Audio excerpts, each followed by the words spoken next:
சாமி வந்தது போல் நடித்து தோஷம் கழிப்பதாக கூறி கோவில் பூசாரியை அழைத்து சென்று கழுத்தை கத்தியால் அறுத்த சக பூசாரி கைது செய்யப்பட்டுள்ளார்.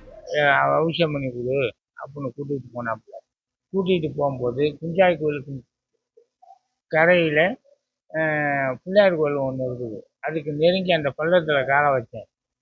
அப்போ என்ன மாப்பிள்ள 2 கோயிலும் கூட்டி இருக்குது, எங்கேயா ஒருத்தனையும் காணான்னு கேட்டேன். சரட்டுன்னு பின்பக்கம் என்னை முன்ன விட்டு பின்பக்கம் அந்த கத்தியில் இழுத்து விட்டு தெக்கமாக ஓடுற மாதிரி பாய்ச்சா காமிச்சு திருப்பி சோழக்காட்டுக்குள்ளே வளர்த்தோம். திருச்சி அருகே உள்ள சோமரசம்பேட்டை தாயனூரை சேர்ந்தவர் வைரமணி.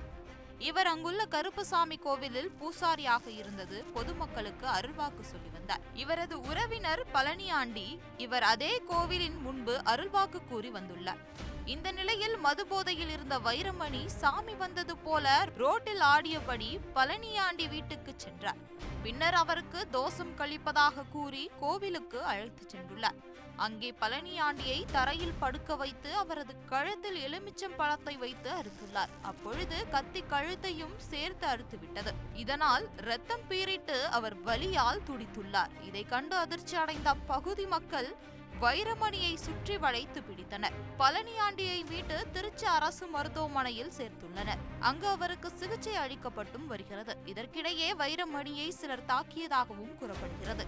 மதுபோதையில் இருந்த வைரமணி கொஞ்சம் அழுத்தி கீறியிருந்தால் பழனியாண்டி உயிருடன் இருந்திருக்க மாட்டார். அதிர்ஷ்டவசமாக அவர் உயிர் தப்பியுள்ளார். குடிபோதையில் நடந்த சம்பவமா அல்லது முன்விரோதம் காரணமாக திட்டமிட்டு முன்னாள் பூசாரியின் கழுத்தை அறுத்தாரா என விசாரணை நடந்து வருகிறது.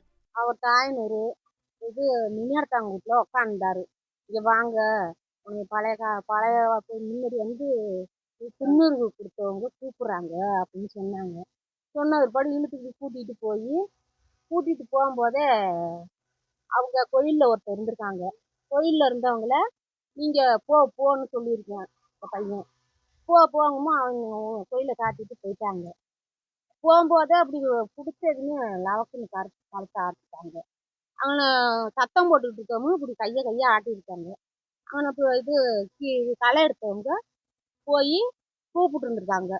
அப்புறம் போய் பார்த்தா கழுத்தா இருக்கவங்க அவனையே துண்டை நனைச்சி கட்டி போட்டுட்டாங்க கழுத்துல.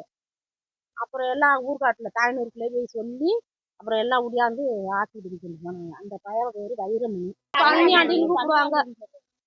அதான் நடந்தது. அவர் பூசாரியா இருந்தாரு. எதுவுமே பேச மாட்டாரு. அவரு ஒன்னும் பேச மாட்டாரு.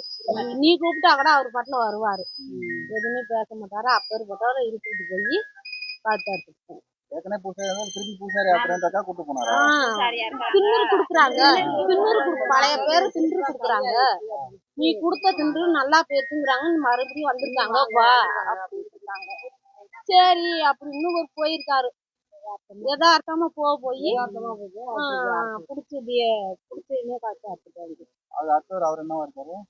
அவரு சும்மா மீன் பிடிக்க போவேன். அவர் பூசாரி மாதிரி அலைவேன். இங்கே எங்கிட்டலாம் வருவேன் போவேன். நாங்களாம் எதுவுமே பேச யதார்த்தமா போயிட்டாரு. ஆமா, எதுக்கு சும்மா யதார்த்தமா போனதுதான். இந்த மாதிரி நடக்கும்னு அவர் போயிருக்க மாட்டாரு. நல்ல ஒரு தான். என்ன நடவடிக்கை எடுக்கிறாங்கன்னா இவனை கொண்டு போய் போலீஸ் ஸ்டேஷன் தான் ஒப்படைக்கணும்னு சொன்னாங்க. ஆஸ்பத்திரியில் அவனையும் வச்சிருக்காங்களாம். பெரிய ஆஸ்பத்திரிலேயே மனநோய் வச்சிருக்காங்க. செய்திகளை உடனுக்குடன் தெரிந்து கொள்ள உடனே சப்ஸ்கிரைப் பண்ணுங்க.